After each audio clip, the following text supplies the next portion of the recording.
Task Force on Jurisdictional Transfers. Boy, that sounds fascinating, doesn't it? But actually what this is about is, it's an issue we've talked about before, and that's the problem of orphan highways, like 82nd Avenue, where they're actually state roads that are within the city limits. And the city of Portland doesn't really have jurisdiction over them. And the kinds of standards that apply to, to local roads involving, speed limits and signage and crossings and things like that don't apply to state roads. And so one of the things, there has been growing conversation about how we need to come up with a sort of statewide strategy for how we can get, when it's appropriate, state roads transferred to locals.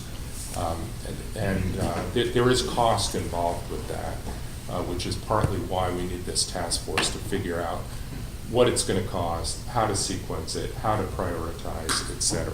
So that explains 82nd Avenue, huh? You got it. Is Sandy Boulevard a state road?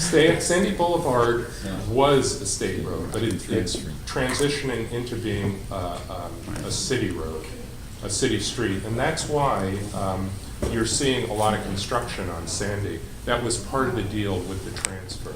The state picked up the cost to make some improvements there before it was turned over to the city. So why didn't they do it before? well, In exchange why for didn't never the having to do state? it Why again. didn't the state do it before? Yes. Well, because the